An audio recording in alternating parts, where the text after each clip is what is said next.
আল্লাহ পাক রব্বুল আলামিন বলেন ইযা মাসসাহুশ শাররু জাজুআ, মানুষকে যখন কোনো অকল্যাণ স্পর্শ করে জাজুআ, মানুষ উৎকণ্ঠিত হয়ে পড়ে। খারাপ সময় আসছে আপনার, তখন আপনার কিছুই ভালো লাগে না। ওয়া ইযা মাসসাহুল খায়রু মানুআ, তাকে যদি কোনো কল্যাণ স্পর্শ করে, যদি টাকা পয়সা হয়ে যায়, ৫-১০ তলা বাড়ি হয়ে যায়, মানুআ, তখন কৃপণ হয়ে যায়, দিতে চায় না। টাকা পয়সা হয়ে গেলে দিতে চায় না। তবে দেখেন, ১ অস্থির, ২ উৎকণ্ঠিত, ৩ কৃপণ। আল্লাহ বলেন ইল্লাল মুসাল্লিন আল্লাযীনা আলা সালাতিহিম দাঈমুন, যারা নিয়মিত নামাজ আদায় করে তাদের মাঝে এই ৩টা স্বভাব থাকবে না। নামাজি যদি টাকাওয়ালা হয়, নামাজি যদি অর্থওয়ালা হয়, নামাজি যদি টাকাওয়ালা কোটি কোটি টাকার মালিক হয়ে যায়, আল্লাহ বলেন তার মধ্যে অস্থিরতা কাজ করবে না, উৎকণ্ঠাভাব কাজ করবে না। যাকাত আদায় করলে কোনো ক্ষতি হওয়ার চিন্তা তার মধ্যে থাকবে না, কারণ সে নিয়মিত নামাজ পড়ে। নামাজ যেই ব্যক্তি নিয়মিত পড়বে, তার ১ কোটি টাকা যাকাত যদি আসে, সে চিন্তা করবে না যাকাত আসছে, আল্লাহ টাকা দিছে, ১ কোটি টাকা যাকাত আসছে, তো কি হয়েছে, ১ কোটি আমি দিয়ে দিব। কে যে নিয়মিত নামাজ পড়বে, তার মধ্যে এই পেরেশানিও আসবে না। ১ কোটি টাকা, এটা নামাজের ভিতরে এটা আসবে না। আরে আমি তো এরকম মানুষ চিনি, যিনি ৫ কোটি, ১০ কোটি, ১,০০০ কোটি টাকা যাকাত দেয়, এমনও মানুষ আছে। তাদের মধ্যে এটা কাজই করে না। কেন? কেন? নামাজ পড়ে নিয়মিত, এই নামাজ তার অন্তরের মধ্যে এই জাতীয় চিন্তা আনায় না। ১ কোটি টাকা তুমি যাকাত দিয়ে দিবা, এই চিন্তা তার মাঝে আসে না। কেন? সে জানে যে আল্লাহ আমারে দিছে, যাকাত আসছে, দিয়ে দিব আমি, বাস, এটা টেনশনের কি আছে। তাহলে নামাজি ব্যক্তি অস্থিরতা কাজ করে না তার মধ্যে। আল্লাহ আমাদের সকলকে নিয়মিত নামাজ পড়ার তৌফিক দান করেন। ইন্নাস সালাতা তানহা আনিল ফাহশাই ওয়াল মুনকার, যেই ব্যক্তি নামাজ নিয়মিত আদায় করে, অশ্লীলতা, অপছন্দনীয় কাজ থেকে নামাজ তাকে হেফাজত করে নেয়। এটা একটু বুঝেন। এই আয়াত নিয়ে সবার অভিযোগ আছে, বিশেষ করে যুবকদেরও, এলাকার অনেক মুরব্বীদের অভিযোগ আছে। সূরা আনকাবুতের ৪৫ নম্বর আয়াতে আল্লাহ বলছে, নিশ্চয়ই নামাজ অশ্লীলতা থেকে মুক্তি দেয়। মানুষের আয়াত নিয়ে অভিযোগ না, মানুষের অভিযোগ নিজেদেরকে নিয়ে, যে হুজুর আপনারা বলেন নামাজ নাকি অশ্লীল কাজ থেকে বাধা দেয়। কই, আমার ছেলে তো ডেলি নামাজ পড়ে, এরপরেও তো সে ফিরতেছে না। বলে না, আমার ছেলে ডেলি নামাজ পড়ে, তারপরেও তো সে ফিরতেছে না। আপনার ছেলে নামাজ পড়ে ডেলি, জানেন আপনি? কয় না, ডেলি না পড়লেও জুমাটা পড়ে তো, ১ জুমা থেকে আরেক জুমা। তখন কথা কি হয়ে গেল? ফিরে গেল। কয় জুমাটা পড়ে ১ জুমা থেকে আরেক জুমা, তো পরে তো হুজুর ১ জুমা আরেক জুমা, মাঝখানে কি ওই জুমাগুলা তারে ভালো কাজ করাইতে পারে না? বুঝেন, কোনো মানুষ যদি নিয়মিত ৫ ওয়াক্ত নামাজ পড়ে, ভালো করে ৫ ওয়াক্ত নামাজ পড়তে অন্তত ১.৫ ঘন্টা সময় লাগবে, মোটামুটি ভাবে যদি পড়েন ৫ ওয়াক্ত নামাজ ১.৫ ঘন্টা। আচ্ছা বলেন তো, ৬ দিনে ১.৫ ঘন্টা করে হলে কয় ঘন্টা হয়? ৯ ঘন্টা। ৬ দিনে ৯ ঘন্টা আপনি অশ্লীলতা থেকে মুক্ত আছেন, কারণ ৯ ঘন্টা আপনি মসজিদে, ওই জায়গায় আপনি গুনাহ করবেন না। এই যে নামাজ আপনারে বাঁচাইতেছে। আচ্ছা, আজকে এশার নামাজ আপনি পড়তে আসলেন, খুব মন দিয়ে শোনেন। ২৫ মিনিটে এশার নামাজটা বললেন, পড়ার পর গেট দিয়ে যখন আপনি বের হবেন, একজন মুরব্বী আপনাকে বলে, ভাই একটু তালিমের মধ্যে বসো, বসার পর এরপর তুমি বের হবা। আপনার বন্ধু মসজিদের বাহিরে দাঁড়ায় আছে, কোথায় জানি আপনাকে নিয়ে যাবে। আপনার পছন্দ হইতেছে না, কিন্তু এলাকার চাচা মুরব্বীর কথাও আপনি ফেলতে পারতেছেন না। এই চিন্তায় আপনি তালিমের মধ্যে বসে গেলেন। বসে যাওয়ার পর আপনার মন না চাইতেও আপনি আরো ২৫ মিনিট বসলেন, নামাজ পড়লেন ২৫ মিনিট, আপনার মন না চাইলেও তালিমে বসলেন ২৫। কত হলো? দরজা দিয়ে বের হওয়ার সময় ইমাম সাহেবের সাথে সাক্ষাৎ। আরে আব্দুর রহমান, তুমি আজকে এতক্ষণ মসজিদে, কেমন আছো, কি অবস্থা? বন্ধু কিন্তু বাইরে দাঁড়ায় আছে। হুজুর ভালো তো। ইমাম সাহেব আরো ১০ মিনিট নসিহত করছে, কয় ঘন্টা হয়ে গেল? এই ১ ঘন্টা কিন্তু আপনি চাইলেও গুনাহ করতে পারেন নাই। নামাজ আপনাকে অশ্লীলতা থেকে বাধা দেয়। আপনি নামাজ পড়েন, আপনি নিয়মিত পড়েন, কিভাবে যে আপনাকে বাধা দিবে আপনি চিন্তাও করতে পারবেন না। তাহলে বলেন তো, নামাজ যতক্ষণ আমরা মসজিদে আছি, অন্তত ততক্ষণ তো একটা ছেলে মসজিদে তার মোবাইলে সিনেমা দেখবে না, নাটক দেখবে না। তার মানে নামাজ তাকে অশ্লীলতা থেকে বাধা দেয়। তাহলে আল্লাহ আমাদেরকে এইভাবে যদি নিয়মিত আমরা নামাজ পড়তে পারি, এক সময় দেখবেন এই নামাজ আমাদেরকে অপছন্দনীয় আর অশ্লীলতা থেকে বাধা দিতে দিতে আল্লাহর ওলির খাতায় আমাদের নাম আল্লাহ লিখে দিবেন। এই গেল ৬ নাম্বার। ৭ নাম্বারটা একটু মন দিয়ে শুনেন, নামাজ আপনার আগের জিন্দিগির সব গুনাহ মাফ করে দেয়। বিসমিল্লাহ। এই ব্যাপারে আপনাদের সামনে আমি ৫টা হাদিস বলি। ১ নাম্বার, মুসলিম শরীফের ৪২৮ নাম্বার হাদিস। এই হাদিসে রাসূল আকরাম সাল্লাল্লাহু আলাইহি সাল্লামের সাহাবা উসমান গনি রাদিয়াল্লাহু তাআলা আনহুর গোলাম উনি বলেন, সামি'তু উসমান ইবনে আফফান রাদিয়াল্লাহু তাআলা আনহু ওয়া হুয়া বিফিনাইল মসজিদি ফাজাআহুল মুয়াজ্জিন ইনদাল আস। উসমান গনি রাদিয়াল্লাহু তাআলা আন আসরের নামাজের সময় মসজিদ চত্বরের মধ্যে আছে, মুয়াজ্জিন সাহেব আসছে ওনাকে ডাকার জন্য, আসরের নামাজ পড়ানোর জন্য মুয়াজ্জিন সাহেব আসছে। আসার পর কয়, হুজুর আসরের সময় হয়ে গিয়েছে, তাড়াতাড়ি মসজিদে চলেন, নামাজ পড়াবেন। হযরতে উসমান ওযুর পানি আনলেন, আনার পর নামাজের জন্য ওযু করলেন, এরপর বললেন, আমি তোমাদেরকে আল্লাহর কসম একটা হাদিস এখন শোনাবো। হযরতে উসমান বললেন, ইন্নী সামি'তু রাসূলুল্লাহ সাল্লাল্লাহু আলাইহি ওয়াসাল্লাম ইয়াকুল, আল্লাহ নবীকে আমি বলতে শুনলাম, লা ইয়াতাওয়াদ্দাউ রাজুলুন মুসলিমুন, কোন মুসলমান যখন ওযু করে, ওযু করার পর ভালোভাবে ওযু করে, করার পর নামাজের মধ্যে দাঁড়ায়, ফাইসাল্লি সালাতা, নামাজ আদায় যখন করে, করার পর ইল্লা গফারাল্লাহু লাহু মা বাইনাহু ওয়া বাইনাল্লাতি তালিহা, নামাজ আদায় করতে দেরি, তার আগের গুনাহগুলা আল্লাহ মাফ করতে দেরি হয় না। ওযু সুন্দর মতো করে নামাজে দাঁড়াবেন, আল্লাহ আপনার গুনাহগুলা মাফ করে দেয়। মুসলিম শরীফের 431 নম্বর হাদিসে হযরত উসমান গনি আরেকটা বর্ণনা বলেন, মা মিন ইমরিইম মুসলিমিন, কোন মুসলমান যখন ইহসিনু ওযু আহা, সুন্দরভাবে ওযু করে, ফরজের নামাজ সময় হওয়ার পর, ফজর না ফরজ, ফজর না ফরজ, ফরজ নামাজ উপস্থিত হয়ে যাওয়ার পর, বলেন তো ফজর না ফরজ? তাহলে ফজর, জোহর, আসর, মাগরিব, এশা সবগুলা ফরজ নামাজ উপস্থিত হয়ে যাওয়ার পর সুন্দরভাবে ওযু করে, ওযু করার পর নামাজ পড়ে, রুকু সেজদা সুন্দরভাবে করে, তাহলে ব্যবসায়ী ব্যবসার মধ্যে দোকানে বসা, ফরজ নামাজের সময় হয়ে গেছে। চাকরিজীবী তার চাকরি স্থলে বসা, ফরজ নামাজের সময় হয়ে গেছে। আমি আপনি আমরা যার যার পেশার মধ্যে আমরা জড়িত, ওই সময় নামাজের সময় হয়ে গিয়েছে। কৃষক তার কৃষি কাজ করার সময়, জোহরের সময় হয়ে যায়, ফায়ুহসিনু উযুআহা, সুন্দরভাবে ওযু করে, ওযু করার পর নামাজ আদায় করে। হযরত উসমান বলেন, কানাত কাফফারাতান লিমা ক্বাবলাহা মিনাজ যুনুব, এই নামাজ তার আগের সমস্ত গুনাহের কাফফারা হয়ে যায়। মালাম ইউতি কাবীরা, তবে কবিরা গুনাহ করবেন না। জোরে বলেন, কি গুনাহ? আরো জোরে। কবিরা গুনাহ চিনেন নি? কারে কয়? হ্যাঁ, একটু শোনেন। বুখারী শরীফের 2653 নম্বর হাদিস, 2653, ক্বালা রাসূলুল্লাহ সাল্লাল্লাহু আলাইহি ওয়াসাল্লাম, আল্লাহর নবী বলেন, আল কাবাইর, কবিরা গুনাহ হলো আল ইশরাকু বিল্লাহ, 1 নাম্বার আল্লাহর সাথে শিরিক করা, 2 নাম্বার ওয়া উকুকুল ওয়ালিদাইন, পিতা মাতার নাফরমানি করা, 3 নাম্বার ওয়া কতলুন নাফসি, কাউকে অন্যায়ভাবে হত্যা করা, 4 নাম্বার ওয়াল ইয়ামিনুল গুমুস, মিথ্যা শপথ করা। কি শপথ? মিথ্যা শপথ কারে কয় বুঝেননি? একটু বলি, দেখেন, আপনি দোকানের শাটার লাগাইতেছেন, সোয়েটার বিক্রি করেন, আপনি বন্ধু আসছে, আইসা কয় তোর ভাতিজির জন্য একটা সোয়েটার লাগবে, তাড়াতাড়ি আগামীকাল বেড়াইতে যাবে, সুন্দর একটা গর্জিয়াস সোয়েটার দিয়ে। তো বাস খুলছে, খোলার পরে সুন্দর একটা সোয়েটার দিচ্ছে। সোয়েটার দেওয়ার পর কয় কত? অন্যদের থাকি 900, তুই 850 দে।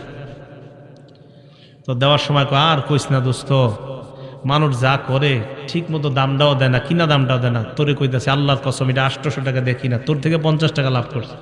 সদরঘাটে খুঁজে দেখা যায় এটার দাম 300। কত? যদি হয় আর কি এরকম। এই যে মিথ্যা শপথ করলেন, আল্লাহর কাছে দাঁড়ানোর জন্য তৈরি হয়ে যান। বুখারী হাদিস নাম্বার 893। আল্লাহর সামনে আপনি দাঁড়াইতে হবে। আপনি মিথ্যা কথা বইলা আপনার পণ্য আপনি বিক্রি করলেন, কি এরকম হয় কিনা? না হইলে তো নাই, হয় কিনা? হইলে তো এটা গুনাহ। যদি না হয় মাশাআল্লাহ, আপনারা সব আল্লাহর ওলি। কিন্তু যদি এটা না হয়, বরং মিথ্যা কথা বইলা শপথ করে আপনি যদি পণ্য বিক্রি করেন, তা আল্লাহর সামনে দাঁড়ানোর জন্য প্রস্তুত হয়ে যান, যে তুমি তোমার ইনকামটা কিভাবে করছো আমার একটু বলো। বিসমিল্লাহ। 4 নাম্বার মিথ্যা শপথ করা। 5 নাম্বার শাহাদাতুজ জুর, মিথ্যা সাক্ষী দেওয়া।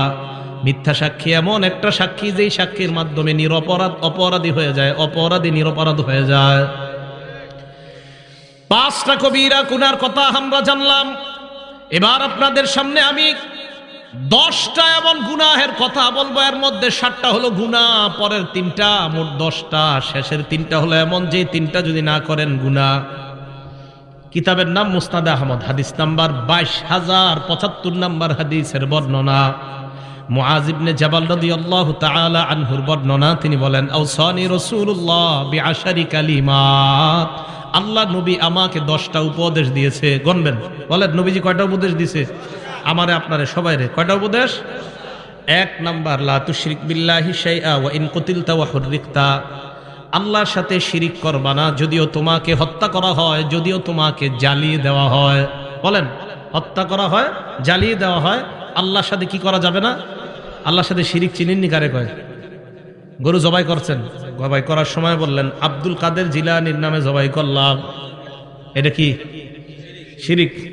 গরু জবাই করার সময় বললেন মুহাম্মাদুর রাসূলুল্লাহ সাল্লাল্লাহু আলাইহি ওয়াসাল্লামের নামে জবাই করলাম, শিরিক। কি বলেন তো?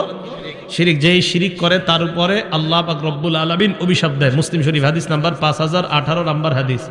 এই হাদিসে রাসূল আকরাম সাল্লাল্লাহু আলাইহি সাল্লাম বলেন, লানাল্লাহ মান লাআনা ওয়ালিদা, ওই ব্যক্তিকে আল্লাহ অভিশাপ দেয় যেই ব্যক্তি তার মা বাবার অভিশাপ দেয়।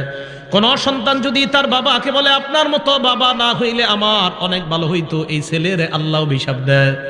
কোন ছেলে যদি তার মাকে বলে তুমি আমার মা না হইয়া অন্য কেউ মা হইলে ভালো হইতো, এই সন্তানকে আল্লাহ অভিশাপ দেয়। আসেনি এমন সন্তান? 2 নাম্বার, লাআনাল্লাহ মান যাবাহা লিগাইরিল্লাহ, ওই ব্যক্তিকে আল্লাহ অভিশাপ দেয় যেই ব্যক্তি পশু আল্লাহ ছাড়া অন্যের নামে জবাই করে। হুজুর 7 নামে কোরবানি দেন, আজকে থেকে বাংলার কোয়েন না। হুজুর 7 নামে কোরবানি দেন, এটা আর বলবেন না। হুজুর 3 নামে কোরবানি দেন, আর বলবেন না। বলেন আমার সাথে, 7 জনের পক্ষ থেকে। সবাই বলেন, 7 জনের পক্ষ থেকে, 3 জনের পক্ষ থেকে, 4 জনের পক্ষ থেকে, আল্লাহর নামে। তাহলে 7 নামে না 7 জনের পক্ষ থেকে? নামে কার? এই ভুলগুলা কোরবানির সময় আর করেন না। একজনে ছুরি নিয়ে দাঁড়ায় দেখো, হুজুর 7 নামে, আর বললেন না এটা। হুজুর 7 জনের পক্ষ থেকে, আল্লাহর নামে। মনে থাকবে তো?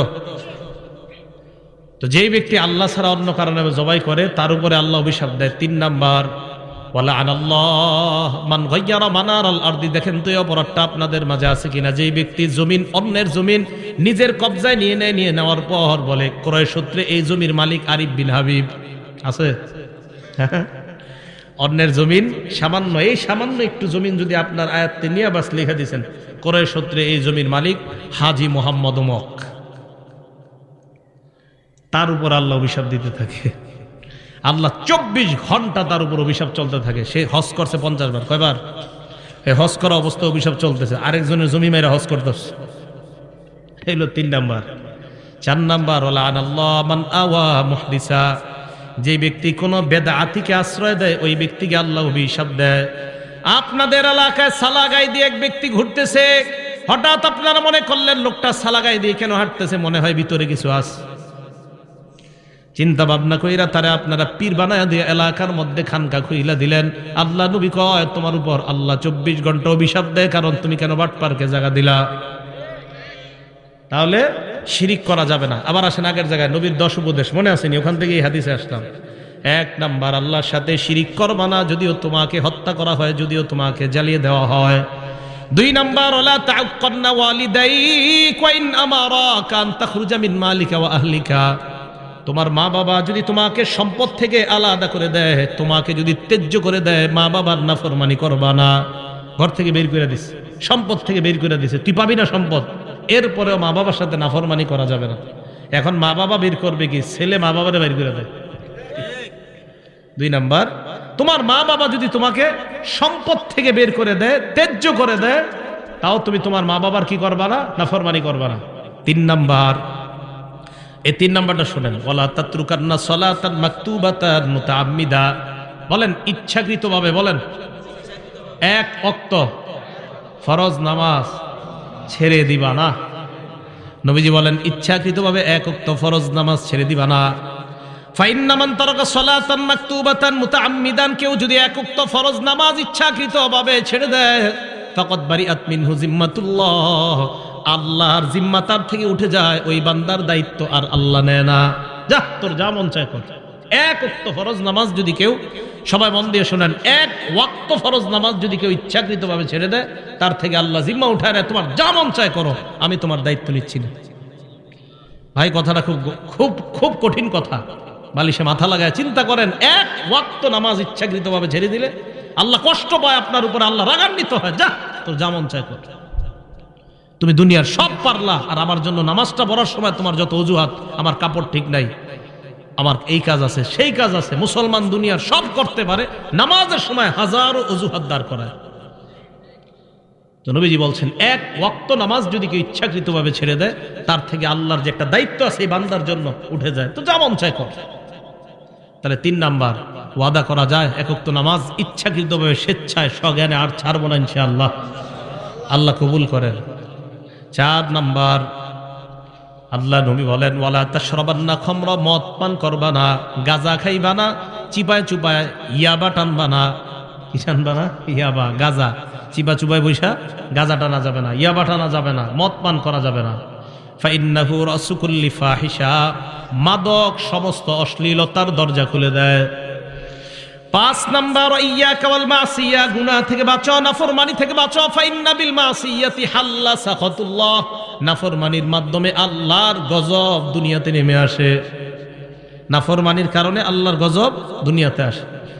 আমাদের বাংলাদেশের লোকেরা কি কয় জানেন? আল্লাহ আপনি করোনা না, আরো বেশি কিছু দেন, এরপরে আমরা নাফরমানি ছাড়বো না। আরো ভয়ঙ্কর কিছু দেন, আপনি যা মন চায় দেন, নাফরমানি ছাড়বো না। এর প্রমাণ, এই গজবের পরেও আমাদের দেশে কিভাবে কোন দেশের নর্তুকি আইনা নাচানো হয়, যে আরো বড় গজব দেন, আপনি আরো বড় গজব দেন, সমস্যা নাই আল্লাহ, সমস্যা নেই। আর গজব যে আরো বড় আসবে, এটা আবু দাউদ শরীফের 4019 নাম্বার হাদিসে নবী বলে দিছে, গজব আরো আসবে, অপেক্ষা করেন। হ্যাঁ বলছি, নবীজি বলছেন, আবু দাউদের 4019 নাম্বার হাদিস, ইবনে মাজা, আবু দাউদ না, ইবনে মাজার 4019 নাম্বার হাদিসে নবী বলছে, গজব আরো আসবে আমাদের দেশে, অপেক্ষা করতে হবে আমাদের। কি নবীজি বলছে, কোন দেশের মধ্যে যখন মানুষ ঘোষণা দিয়ে অশ্লীলতা করে, কি দিয়ে? ঘোষণা দিয়ে, প্রকাশ্যে ঘোষণা দিয়ে যখন অশ্লীলতা করবে কোন দেশের মানুষ, ওই দেশে ওয়াল আউজাউল্লাতী লাম তাকুন মাযাত ফি আসলাফিহিমুল্লাযীনা মাযাও, এমন এমন গজব আসবে যেই গজবের নাম অতীতের মানুষ কখনো শুনে নাই। করোনার নাম মানুষ শুনে নাই, ওমিক্রনের নাম মানুষ শুনে নাই, সিডর আইলা নাইলার নাম মানুষ শুনে নাই। তাহলে একের পরে এক নামে, এমন নামে গজব আসবে যে নাম আগে দুনিয়াতে ছিল না। এই জন্য দেখেন, করোনার কারণে কত কোটি কোটি মানুষ বেকার হয়ে গেল। এরপরে কিভাবে এমন গজবের কাজ করা হয় যে কাজের কারণে গজব আসে। আমি তো মনে করেছিলাম করোনার পরে আমাদের দেশের 90% মানুষ মনে হয় নামাজি হয়ে যাবে, তাদের ধ্যান ধারণা সব পাল্টায় যাবে, কিন্তু না, গজবের ইলেকট্রনিক মিডিয়া আমাদের এই যুব সমাজ সহ পুরা বাংলাদেশ সহ গোটা দুনিয়াটাকে ধ্বংসের দ্বার প্রান্তে নিয়ে গেছে। যে গজব আরো দেও আল্লাহ, সমস্যা নাই, আরো অপরাধ করবো আমরা, তুমি দেও যেমন চায়। মানুষের ভাবসাব এমন অপরাধের। ওয়াইয়াকা ওয়াল মাসিয়া, 5 নাম্বার নবীজি উপদেশ দিলেন, নাফরমানি কইরো না, নাফরমানির কারণে আল্লাহর গজব আসে।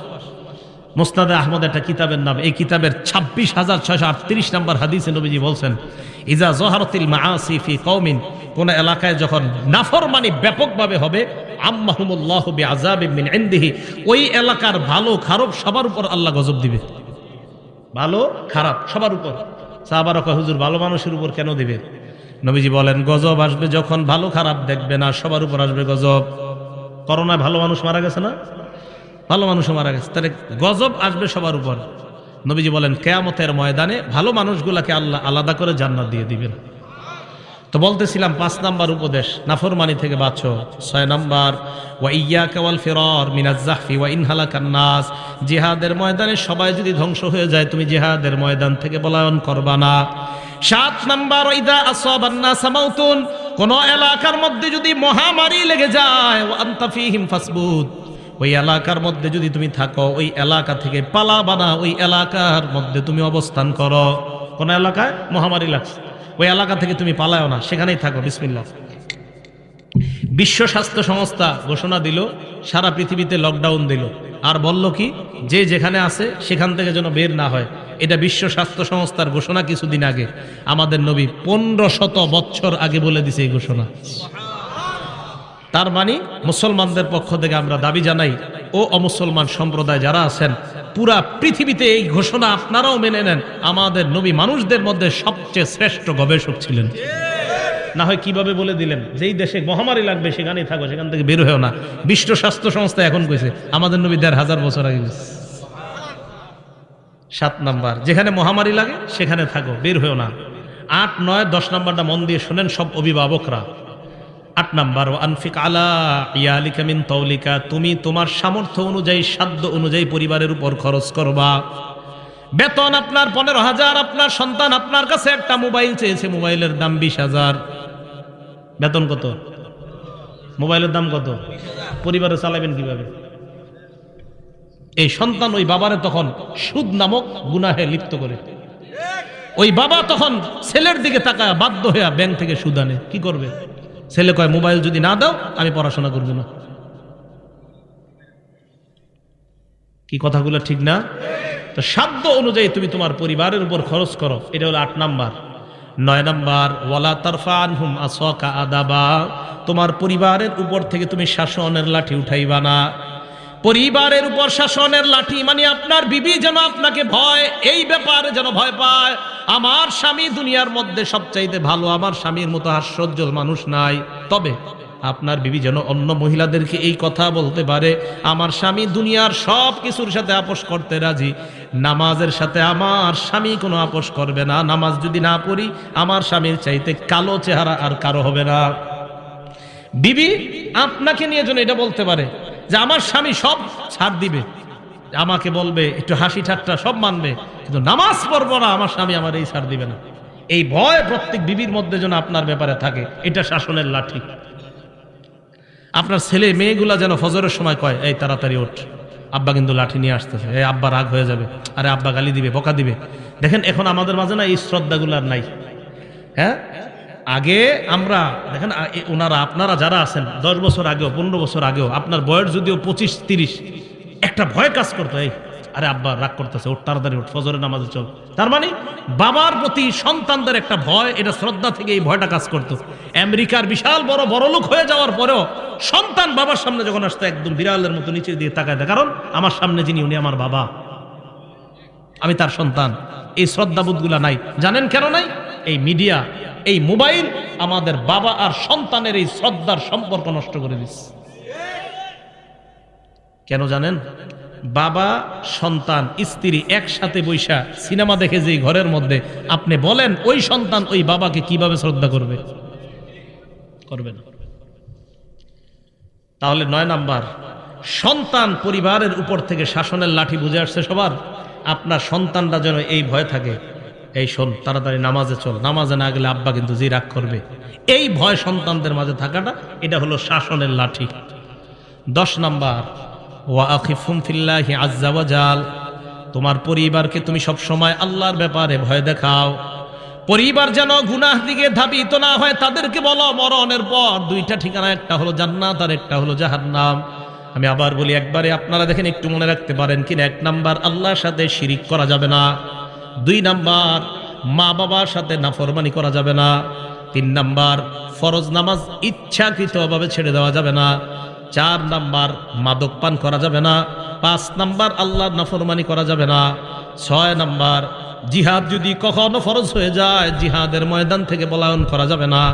7 নাম্বার, মহামারী কবলিত এলাকায় থাকলে ওই এলাকা থেকে পলায়ন করা যাবে না। 8 নাম্বার, সাধ্য অনুযায়ী পরিবারের উপর খরচ করা। 9 নাম্বার, পরিবারের উপর থেকে শাসনের লাঠি না উঠানো। 10 নাম্বার, পরিবারকে আল্লাহর ব্যাপারে ভয় দেখানো। টানলে ঘরে টানায় রাখবেন, এগুলা কাজে লাগবে। আমাদের নবীজির উপদেশ তো খুব কাজে লাগবে। দেখবেন খুব কাজে লাগবে যে আমাদের নবীর উপদেশ এগুলা। তখন আপনার ভিতরে একটা শ্রদ্ধা কাজ করে। আমি আরিফ বিন হাবিবের উপদেশ না, এগুলা নবীজির উপদেশ। এগুলা রাসূল আকরাম সাল্লাল্লাহু আলাইহি সাল্লাম আমাদেরকে বলছেন। বলেন দামি কথাগুলা না? আল্লাহ আমাদেরকে আমল করার তৌফিক দান করেন। বলেন তো কোত্থেকে আসছে এই জায়গায়? মুসলিম শরীফে 431 নাম্বার হাদিস, যে হাদিসে হযরত উসমান বলছে নামাজ পড়লে সব মাফ, কবিরা গুনাহ করা যাবে না। এইখান থেকে এই কবিরা গুনাহগুলো জানলাম আমরা। মুসলিম শরীফের 440 নাম্বার হাদিস। এই হাদিসে রাসূল আকরাম সাল্লাল্লাহু আলাইহি সাল্লাম বলেন, as-salawatul khams, 5 ওয়াক্ত নামাজ। ফজর পড়ছেন, জোহর পড়ছেন, আসর পড়ছেন, মাগরিব পড়ছেন, এশা। দেখেন নামাজ ফাঁকা, নামাজ ফাঁকা। মাঝখানে আপনার কিছু ভুলভ্রান্তি হয়ে গেছে, পরের নামাজটা পড়ার কারণে আগের গুনাহগুলা মাফ। বুঝে আসছে না সবার? এবার আল্লাহ নবী বলেন, ওয়াল জুমআতু ইলাল জুমআত, এক জুমা থেকে আরেক জুমা, মাঝখানে তুমি সালাত আদায় করছো, সব করছো, এরপরেও কিছু গুনাহ তোমার রয়ে গেছে, এখনো মাফ হয় নাই। 5 ওয়াক্ত নামাজও পড়ছেন, সব করছেন, এরপরে আল্লাহ কয় ঠিক আছে, আছে তো এখনো তোর সুযোগ, জুমার নামাজটা আদায় করলেন, আগের ওই নামাজও পড়ছেন, সব করছেন, এরপরেও কিছু গুনাহ এখন আটকে আছে। আল্লাহ নবী বলেন জুমা পড়লা, আগের গুনাহগুলো মাফ। করতে করতে আপনার বছর শেষ হয়ে গেছে, রমাদান উইলা রমাদান, এক রমজান থেকে আরেক রমজান এসে গেছে, মাঝখানে আপনি নামাজ ছাড়েন নাই, জুমাও ছাড়েন নাই, সব আপনি করছেন, এরপরে আপনার কিছু অপরাধ এখনো জুইলাস। নামাজ পড়ছেন, অপরাধ তো অনেক মাফ হয়েছে, জুমা পড়ছেন মাফ হয়েছে, কিন্তু এখনো কিছু আছে। আল্লাহ নবী কয় রমজান মাস পাইলা, সুন্দরভাবে রমজান আদায় করো, আগের 1 বছরের সব মাফ। মুকাফফিরাতুন মা বাইনাহুন্না, আগের যা আছে সব মাফ। রমজানটা সুন্দরভাবে কাটানোর তৌফিক দান করেন। মুসলিম শরীফের 1409 নম্বর হাদিস। এই হাদিসে রাসূল আকরাম সাল্লাল্লাহু আলাইহি সাল্লাম বলেন মাসালুস সালাওয়াতিল খামসি কামাসালি নাহরিন জারিন গামরিন আলা বাবি আহাদিকুম ইয়াগতাসিলু ফীহি কুল্লা ইয়াউমিন 5 মাররাত। তোমাদের কারো বাড়ির দরজার সামনে একটা পুকুর আছে, প্রবাহিত পুকুর, প্রবাহমান একটা নদী আছে, এই নদীর মধ্যে তুমি 5 বার গোসল করলা অথবা ওযু করলা। বলেন তো আমরা যদি আমাদের ঘরের সামনে একটা নদীর মধ্যে 5 বার গোসল করি, শরীরে ময়লা থাকবে? নবী বলেন 5 ওয়াক্ত সালাত তুমি আদায় করে নাও, তোমার জিন্দেগীর গুনাহগুলা ওই ময়লার মতো আল্লাহ ধুয়ে মুছে সাফ করে দেয়। আচ্ছা, আরেকটা বর্ণনা আপনাদের শোনাই। নাম ফাতহুল বারি, 4 নম্বর খণ্ড, 344 নম্বর পৃষ্ঠা। তবে এই ফাতহুল বারির লেখকের নাম ইবনে রজব। আব্দুল্লাহ ইবনে মাসউদ রাদিয়াল্লাহু তাআলা আনহু বলেন তাহতারিকুনা, গুনাহের আগুনে তোমরা জ্বলতেছো। ফাইদা সাল্লাইতুমুল ফাজরা, ফজর নামাজ যখন তুমি পড়লা, গসালাতহা, তোমার জিন্দেগীর এই গুনাহ নামক ছাইগুলা ফজরের নামাজ ধুয়ে মুছে সাফ করে দেয়। সাফ। এবার কি করে দেখেন, সুম্মা তানামুনা, এরপর তোমরা ঘুমাইবা, ঘুমানোর পর ফালা ইউক্তাবু আলাইকুম হাত্তা তাস্তাইখিজুন, ঘুমানোর পর তোমরা ফজর নামাজের আগ পর্যন্ত ঘুমাইলা, উঠার পর ফজরের সালাত আদায় করলা, আর তোমার আমলনামায় কোনো গুনাহ লেখা হয় না। কেন লেখা হয় না জানুনি? তুমি এশা পড়লা, উইঠা আবার ফজর পড়লা, মাঝখানে ঘুমাইলা, এই ঘুমের মধ্যে তুমি কাটাইলা, আল্লাহ তোমাকে ইবাদতের মধ্যে গণ্য করে নেয়। এটা জানেননি আপনারা? ফজর নামাজ যদি জামাতে পড়তে পারেন তাহলে তো আরো ঘটনা। কি এশার নামাজ জামাতে পড়ছেন, ফজর নামাজও জামাতে পড়ছেন। বলেন এশা কিসে পড়ছেন? জামাতে। ফজরও ক্বালা রাসূলুল্লাহ সাল্লাল্লাহু আলাইহি ওয়াসাল্লাম, আল্লাহ নবী বলেন মান সাল্লাল ফাজরা মান সাল্লাল ইশা আবি জামাআ, কোন ব্যক্তি যদি এশার নামাজ জামাতের সাথে আদায় করে, আদায় করার পর ওই ব্যক্তি ঘুমাইলো, আল্লাহ নবী বলেন ফাকান্নামা ক্বামা নিসফাল লাইল। হাত উঠানো দরকার নাই। আজকে যারা যারা এশার নামাজ জামাতের সাথে আদায় করছেন, আপনারা একটু পরে ঘুমায় যাবেন। আল্লাহ নবী কয় এশার নামাজ জামাতে আদায় করছেন, অর্ধেক রাত দাঁড়ায় দাঁড়ায় ইবাদত করলে যেই সওয়াব, আপনি ঘুমের মধ্যে ওই সওয়াব পেয়ে যাবেন।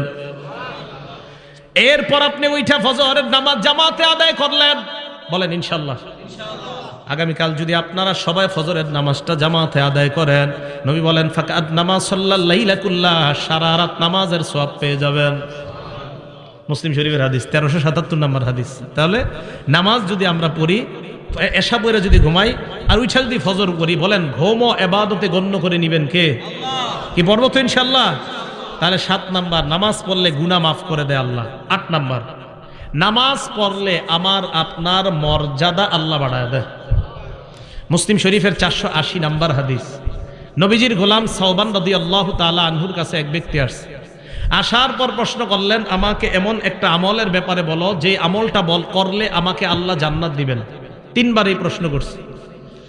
3 বার এই প্রশ্ন করার পর নবীজির গোলাম বললেন সালতু আন যালিকান নবী সাল্লাল্লাহু আলাইহি ওয়াসাল্লাম, আমি আল্লাহ নবীকে এই প্রশ্নটা করেছিলাম, মর্যাদা কিভাবে বাড়ে। নবীজি জবাব দিলেন আলাইকা বিকাসরাতিস সুজুদ, তুমি বেশি বেশি সিজদা দিবা, নামাজ যত পড়বা তত তোমার সিজদা হবে। ফাইন্নাকা লা তাসজুদু লিল্লাহি সাজদা, আপনি যখন একটা সিজদা দেন, ইল্লা রাফাকাল্লাহু বিহা দারাজা, এই এক সিজদায় আপনার মর্যাদা বেড়ে যায়। আবার সিজদা দিলেন আপনার গুনাহ মাফ হয়ে যায়। এক সিজদা দিলে মর্যাদাও বাড়ে, গুনাহ মাফ হয়। আরেক সিজদা দিবেন, আবার মর্যাদা বাড়ে, আবার গুনাহ মাফ হয়। এবার আপনাদের কাছে আমি জানতে চাই, নবীর কাছাকাছি জান্নাতে কারা থাকতে চান? আসলে থাকতে চান? হাত নামান। এটা হলো 9 নম্বর উপকারিতা। নামাজ পড়লে নবীর কাছে থাকতে পারবেন। দলিল মুসলিম শরীফের 481 নম্বর হাদিস। নবীজির সাহাবা নাম মনে রাখবেন, রবিআ ইবনে কাব। বলেন কি নাম? রবিআ ইবনে কাব বলেন, কুনতু আবিতু মা রাসূলিল্লাহি সাল্লাল্লাহু আলাইহি ওয়াসাল্লাম, আল্লাহ নবীর সাথে আমি রাত্রি যাপন করলাম। রাতের বেলা আল্লাহ নবীর অজুর পানি আমি এনে দিলাম, আর নবীর প্রয়োজনীয় জিনিসগুলো আমি এনে দিলাম। নবীকে আমি অজুর পানি দেওয়ার পর আল্লাহ নবী আমাকে বললেন, সাল, এই মি আমার কাছে কিছু চাও। সাহাবা বলেন, নবীজি আমারে বললেন আমার কাছে কিছু চাও, যা চাইবা তাই দিমু, চাও। সুবহানাল্লাহ। আচ্ছা, আমি আর আপনি হইলে কি চাইতাম বলেন তো? আপনাদের কথা কি? আমি হইলে মনে করতাম যে একটা বাড়ি টাড়ির ব্যবস্থা করে দেন, এরকমই। দেখেন আমাদের নবীজি সাহাবা কত বুদ্ধিমান। উনি বললেন, ইয়া রাসূলুল্লাহ ইন্নী আসআলুকা মুরাফাকাতাকা ফিল জান্নাহ, আমি জান্নাতে আপনার সাথে থাকতে চাই। এই তুমি কি কও? কই যে এটাই চাই। নবীজি কয়, আওয়া গায়রা জালিকা, এছাড়া আর কিছু চাও না? কয় না, এটাই চাই, আমি জান্নাতে আপনার সাথে থাকতে চাই। নবীজি বললেন, ফাআইন্নী আলা নাফসিকা বিকাসরাতিস সুজুদ, তাহলে বেশি বেশি সিজদা করো, নামাজ পড়ো। যত বেশি নামাজ পড়বা জান্নাতে আমার তত কাছে থাকবা। তাহলে আশেক রাসূল পাওয়া গেল। নামাজ পড়লে আশেক রাসূল, নামাজ বেশি পড়লে তাকে আশেক রাসূল বলা হবে। আবার বলছি, যে যত বেশি নামাজ পড়বে সে তত বেশি নবীকে মহব্বত করবে। যে যত বেশি নামাজ পড়বে সে দাবি করতে পারবে আমি তত বেশি আশেক রাসূল। আর যে নামাজ পড়বে না, নামাজ না পড়ে শুধুমাত্র লাফায় আর চিল্লাচিল্লি করে আর দাবি করে আমি নবীকে মহব্বত করি, সে আশেক রাসূল না আশেকে শয়তান। নামাজ পড়তে হবে, নামাজ ছাড়া যাবে না। আপনি চিন্তা করেন, একদিনও নামাজ পড়ে না, বছরে একটা অনুষ্ঠান করে লাফায় আর আমার ভিতরে নবীর প্রেম আছে। আরে তাহলে বলেন তো, আশেক রাসূল কি নামাজ ছেড়ে দিলে হবে না নামাজ পড়লে? নবীজির কাছে থাকা যাবে নামাজ ছাড়লে না পড়লে? আমি এটা যে মানে আমার মন চাই এই হাদিসটা আমি পুরো বাংলাদেশের ঘরে ঘরে গিয়ে বলি যে নামাজ পড়লে আশেক রাসূল হয়, নামাজ না পড়লে হয় না। এই যে নবী বলছেন, মুসলিম শরীফের 481 নম্বর হাদিসে নবী বলছেন যে তুমি যত সেজদা করবা জান্নাতে আমার তত কাছে থাকবা।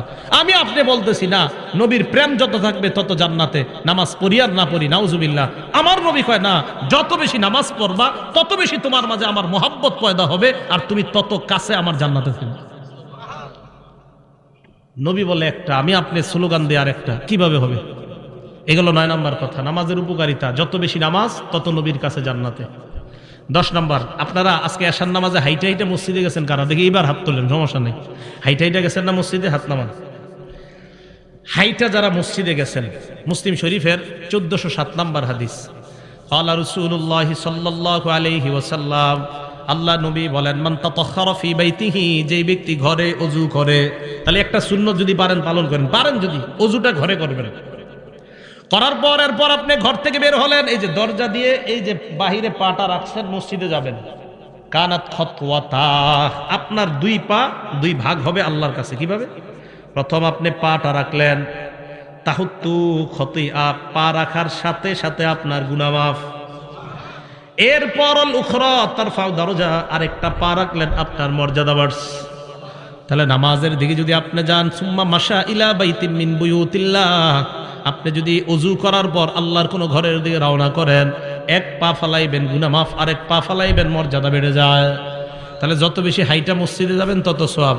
এক সাহাবা অনেক দূর থেকে মসজিদে আসতো, অন্যান্য সাহাবারা কয়, মিয়া তুমি একটা বাহন কিনতে পারো না, বাহন দিয়ে আসবা? কয় না, নবীজি বলছে যত হাইটে আসবো তত সওয়াব, তাই আমি বাহন কিনি না। কয় মিয়া তুমি মসজিদের আশেপাশে ঘরটা বানাইতে পারো না? কয় না, নবী বলছে যত দূর থেকে আসবো তত বেশি সওয়াব। তাহলে 10 নাম্বার, যত বেশি হাইটে আমরা মসজিদে যাব তত বেশি সওয়াব। 11 নাম্বার, মসজিদে সকাল সন্ধ্যা কয়বার যাই আমরা? বলেন কয়বার যাই? 5 বার। বুখারী শরীফের 662 কত হয়? 600। আমি আবার এটা করাই প্রত্যেক মাহফিলে। এটি বলাই কেন জানে? চা স্টলের সামনে আমরা গিবত শেখাত না করে এমনি ঘুমু। হুজুর কালকে 662 কইছে, কয় কি? কয় বুখারী শরীফের 662 নাম্বার। মানে আমি চাইতেছি আমাদের মুসলমানদের কথাবার্তাগুলো এরকম হয়ে যাক, চা স্টলের সামনে বৈশা গিবত শেখায়তের পরিবর্তে এগুলা হোক যে বুখারী শরীফের হুজুর শিখাইছে 3-3-3-1 3331 নাম্বার হাদিস। কই জায়গায় কি কইছে? কই জায়গায় বলছে ইস্তাউসু বিন নিসা, মহিলাদেরকে খালি ওয়াজ করো, পিটাইও না, খালি ওয়াজ করো, ওয়াজ করো। সুবহানাল্লাহ। আবু দাউদ শরীফের 3-3-1 3331 নাম্বার হাদিস। কইতে সুন্দর লাগে না কথাগুলা? ওইখানে আবার কি কইছে? কই জায়গায় বলছে এমন একটা সময় আসবে যে সময় সবাই মিছিল দিয়া সুদ খাবে, কেউ বাকি থাকবে না। ডাইরেক্ট যদিও না খায়, সুদের হাওয়া সবার গায়ে লাগবে। নবীজি বলছেন এরকম। 3370 নাম্বার হাদিস বুখারী শরীফের। ওখানে আবার কি? ওখানে নবী দুরূদ শিখাই দিয়েছে। কোন দুরূদ? যেটা নামাজে পড়ি, সুবহানাল্লাহ, আল্লাহুম্মা সাল্লি আলা মুহাম্মাদি ওয়া আলা আলি মুহাম্মাদ। এই বিষয়গুলো আমি চাইতেছি মুসলমানদের মুখে মুখে চাই স্টলের সামনে এইগুলো আলোচনা হোক, গীবত শেখায়ত না হোক। তো বলতেছিলাম বুখারী শরীফের 662 কত হয়? 600 বলেন না একটু, আমরা আলোচনা করি। 662 কত হয়? 662। এই হাদিসে রাসূল আকরাম সাল্লাল্লাহু আলাইহি সাল্লাম বলেন, মান গাদা ইলাল মসজিদি ওয়া রাহা, কোন ব্যক্তি যখন সকাল সন্ধ্যা মসজিদে যায়, আ'আদাল্লাহু লাহু নুজুলাহু মিনাল জান্নাতি কুল্লামা গাদা আও রাহা, যতবার মসজিদে যায় ততবার তার জন্য জান্নাতে মেহমানদারি প্রস্তুত হয়ে যায়। পেট রেডি করেন তাড়াতাড়ি খাওয়ার জন্য। কি পরিমাণ খাইবেন দেখি জান্নাতে গিয়ে। যতবার মসজিদে যাবেন ততবার মেহমানদারি। তাহলে আমরা যতবার মসজিদে যাচ্ছি চিন্তা করেন কি পরিমাণ খানা আল্লাহ আমাদের জন্য রেডি করে রাখছে। এগুলো 11 নম্বর ফজিলত নামাজের, যে যতবার নামাজে যাবেন ততবার জান্নাতে মেহমানদারি। 12 নম্বর ফজিলত। আচ্ছা, নামাজ পড়ার পর আপনারা অনেকে বসে থাকেন না মসজিদে?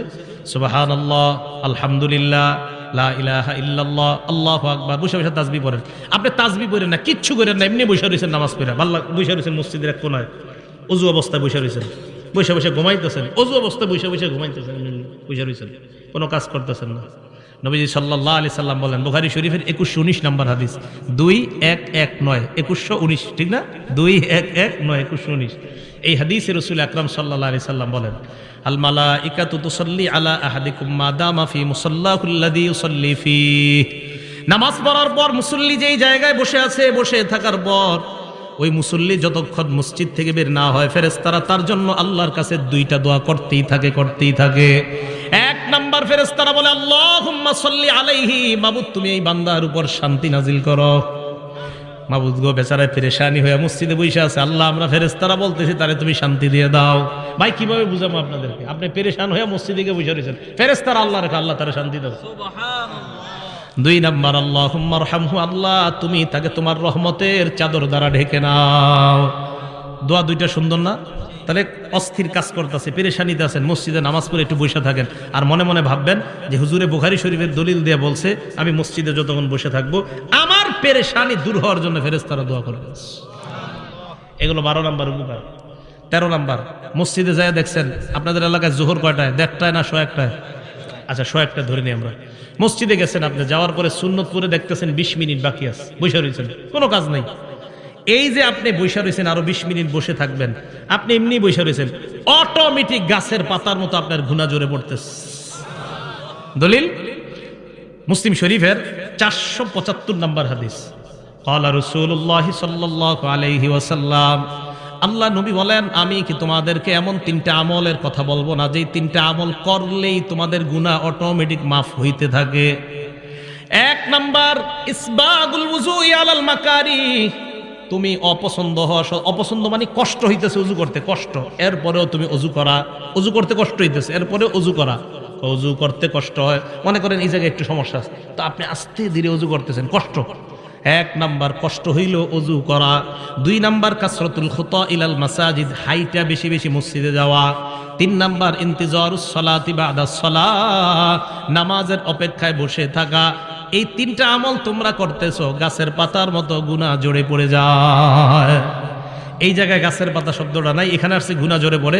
আরেক হাদিসে আসছে নবীজি সাল্লাল্লাহু আলাইহি সাল্লাম বের হইতেছে, সাহাবা তাকায় রইছে, তো মাথায় লাইগা গাছের পাতা জড়ে পড়তেছে, তাকায় রইছে। নবীজি বলেন, কি ব্যাপার, আশ্চর্য হইতেছো, গাছের পাতা পড়তেছে?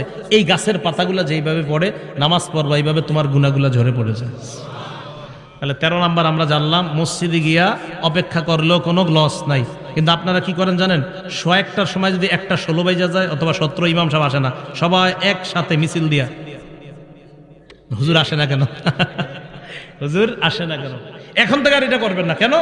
যে হুজুর আসতে 2 মিনিট দেরি হইলে আমার লাভ, 2 মিনিট আরো গুনাহ ঝরবে। ঠিক আছে না? এই গেল 13। 14 নাম্বার, আবু দাউদ শরীফের 558 নম্বর হাদিস। নবী সাল্লাল্লাহু আলাইহি সাল্লাম বলেন, ঘর থেকে যারা ওযু করে বের হয়ে মসজিদে আসবেন, আসার পর নামাজে দাঁড়াইলেন, আজরুহু কাজরিল হাজ্জিল মুহরিম, ইহরাম বাঁধা অবস্থায় হাজী সাহেব হজ করলে যে সওয়াব, আপনি ওই সওয়াব পাবেন। নামাজে গেলে আপনি দেখেন কত পরিমাণ সওয়াব, হজের সওয়াব, নামাজে গেলে গুনাহ মাফের সওয়াব, নামাজে গেলে মর্যাদা বাড়ার সওয়াব, নামাজে গেলে নবীর কাছে জান্নাতে থাকার ফজিলত, আর কিছু না। মানুষ বুঝে না, মানুষ দুনিয়ার সব করে নামাজ ছাড়া। বিশ্বাস করেন আমাদের সব সুন্দর নামাজ ছাড়া। আমরা যারা নামাজ পড়িও নামাজটা সুন্দর হয় না আমাদের। আমি আপনাদেরকে বলছি বুখারী শরীফের 757 নম্বর হাদিস দিয়া, নামাজটা যেন খুব ধীরস্থিরতার সাথে সুন্দরভাবে হয়। হবে না ইনশাআল্লাহ? অনেক সময় হয়ে গেল। 15 নম্বর উপকারিতা, এটা কিতাব আছে আল জামিউস সগীর বা সহিহুল জামে 445 445 নম্বর হাদিস। এই হাদিস আসছে, দেখেন কি মজার হাদিস। আপনারা যারা মসজিদে নামাজ পড়তে যান, যাওয়ার পর এরপরে বাসায় ফিরে আসার আগ পর্যন্ত, কানাফিস সালাতি হাত্তা ইয়ারজিআ, বাসায় ফিরে আসার আগ পর্যন্ত ওই ব্যক্তি নামাজে থাকলে যে সওয়াব, বাসায় যাওয়ার আগ পর্যন্ত, অন্য গুনাহ করেন না, এদিক সেদিক টিভিতে দাঁড়ায়েন না, নামাজে গেছেন আবার বাসায় চলে গেছেন, আল্লাহ আপনাকে বাসায় যাওয়ার আগ পর্যন্ত সওয়াব দিতেই থাকে। লস আছে? নাই। আল্লাহ পাক রব্বুল আলামিন যে কথাগুলো শুনলাম বললাম, আমাদেরকে আমল করার তৌফিক দান করেন। আপনারা কম মানুষ হওয়া সত্ত্বেও আমি আলোচনা অনেক বেশি করছি, অথচ আমি অনেক মানুষের মাঝেও 65 মিনিটের বেশি আলোচনা করি না, কিন্তু কেন জানি করে ফেলছি। আল্লাহ পাক রব্বুল আলামিন আমাদের সকলকে যা শুনলাম বললাম, ভাইও আমরা নামাজি হয়ে যাই। আজকে একজন নামাজি হয়ে যান, মানুষ কম বেশি কোনো ব্যাপার না, একজন নামাজি হয়ে যান, মাহফিল কবুল, মাহফিল কবুল হয়ে যাবে। নামাজি হয়ে যান, মাহফিল কবুল। নামাজি হয়ে গেলে মাহফিল কবুল। 1 লক্ষ মাহফিলের মাঝে শ্রোতা, 1 লক্ষের মাঝে যদি 5 জন নামাজি নতুন করে হয়, ওই মাহফিল কবুল। কিন্তু 1 লক্ষ মানুষ হয়ে যদি একটা মানুষও নামাজি না হয়, একটা মানুষ নতুন করে যদি সুদ না ছাড়ে, একটা মানুষ যদি ওই মাহফিল হেদায়েত না হয়, তো বলেন সে মাহফিলের কি মূল্যটা থাকে? এজন্য ভাই, এই মাদ্রাসা কর্তৃপক্ষ মাহফিলের আয়োজনটা করছে, অন্তত আপনারা যে মাহফিলের আয়োজন কেন, এই নিয়তে আয়োজন করা হয়, মানুষ যেন হেদায়েতি কিছু কথা শোনে।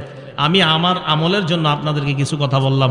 আমি নামাজের ওয়াজটা যখন আমার নিজের মধ্যে বেশি প্রয়োজন, তখন নামাজের ওয়াজ করা। আমরা যারা সফর করি, সফরের মাঝে দেখা যায় আমাদের নামাজ একটু দেরি হয়ে যায়, কষ্ট লাগে, আহারে অনেক সময় জ্যামে পড়ে থাকার কারণে তখন দেখা যায় জামাতে নামাজ পড়া হয় না। কত নিয়ত করছি আজকে এশার নামাজটা জামাতে পড়বো, বিশ্বাস করেন এক জায়গায় দাঁড়াইছি, দাঁড়ানোর পর দেখলাম নামাজটা শেষ হয়ে গেছে। এরপরে আসলাম আপনাদের ওইদিকে একটা মসজিদ, ওখানেও দিকে নামাজ শেষ। আরেক জায়গায় থামাইলাম, ওখানেও নামাজ শেষ। ভাবলাম 15তে জামাত, গিয়ে দেখি না ওই জায়গায় জামাত হয়ে গেছে 8টায়। আরেক জায়গায় ভাবলাম 15তে জামাত, এখানে এসে দেখি না ওখানে 8টায় হয়ে গেছে। আরেক জায়গায় ভাবলাম ওখানে গিয়ে 15তে পাবো, সেখানে আসতে আসতে 8:30 বেজে গেছে। তো এইভাবে দেখেন সফরের মধ্যে অনেক সময় এইগুলা মেনটেন করা কষ্টকর হয়ে যায়। তো আমি চিন্তা করলাম এরকম হইতেছে কেন, মানে নামাজের ওয়াজ করা দরকার। তাই আজকে আপনাদের সামনে নামাজের ওয়াজ করলাম, আমার মাঝেও নামাজের গুরুত্বটা জন্য বেড়ে যায়। কেন জামাত পাইলাম না, কেন জামাত পাইলাম না? নিশ্চিত কোনো অবহেলা আছে, তাই জামাত পাইনি। অবহেলা না থাকলে আল্লাহ পাওয়াই দিত। কোনো সমস্যা আছে অবশ্যই, না হয় অন্য দিন তো আমরা পাই, অন্য জায়গায় তো জামাত পাই, কেন মাঝে মাঝে এরকম পাই না? তো বুঝি যে কোনো গুরুত্বহীনতা, অবহেলা হচ্ছে কোথাও। তাই জন্য আমার দরকার সর্বপ্রথম ভাই, আমরা সবাই নামাজি হয়ে যাই। 1 ওয়াক্ত নামাজ ছাড়েন না, 1 ওয়াক্ত নামাজ কাজা করবেন না, 1 ওয়াক্ত নামাজ কাজা করবেন না। বাবা লাগেন, ভাই লাগেন, স্টেজে আসেন, পায়ে ধরতে বলেন, তাও ধরতে রাজি আছে। নামাজ ছাড়েন না, দুনিয়ার সব কিছুর সাথে আপোষ করেন, নামাজের সাথে আপোষ করেন না। 1 ওয়াক্ত নামাজ ছাড়েন না। বিশ্বাস করেন, নামাজ যদি আপনি ছেড়ে দেন, আল্লাহ আপনি নামাজ ছেড়ে দিলে আর কবে আপনি আল্লাহরে রাজি করবেন বলেন?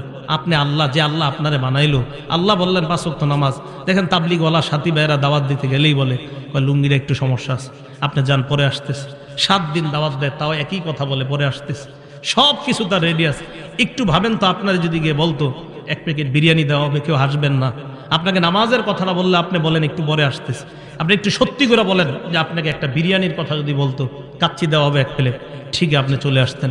তাহলে আপনি 1 প্যাকেট কাচ্চির কাছে আপনি নিজে আনতে পারেন। তো আল্লাহ বলতেছে একটু নামাজে আসো, তখন আপনি কত অজুহাত দাঁড় করান, ভাই একটু দোকানে থাকতে হবে, হুজুর এই সমস্যা আছে, সেই সমস্যা। আজকে থেকে একটা নিয়ত করে ফেলেন, পৃথিবীর সব জায়গায় অজুহাত দাঁড় করালেও নামাজের ক্ষেত্রে কোনো অজুহাত দাঁড় করাবো না। ঠিক আছে না ইনশাল্লাহ? এখন কথা হলো, আজকে তো ওয়াজ করে চলে গেলাম, আপনাদের মাঝে এগুলো থাকবে কিভাবে? মসজিদে নিজেদের মধ্যে নামাজের আলোচনা বেশি করবেন।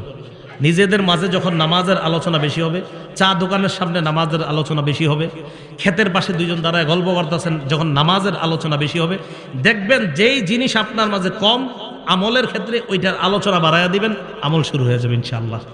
তো দেখবেন যদি যে আমার মাঝে মনে হয় নামাজের গুরুত্ব একটু কম, তখন নামাজের আলোচনা বেশি আরেকজনের সাথে করবেন। আসেন মুরব্বী, একটু নামাজের ব্যাপারে আপনি আমারে কিছু শিখান, আমি আপনারে কিছু শিখাই।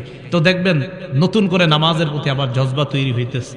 আল্লাহ পাক রব্বুল আলামিন আমাদের সকলকে, এলাকার নারী পুরুষ সকলকে আল্লাহ 5 ওয়াক্ত নামাজ সময় মতো যেন পড়তে পারে আল্লাহ তৌফিক দান করেন। আমিন। ওয়া আখিরু দাওয়ানা আনিল হামদুলিল্লাহি রাব্বিল আলামিন।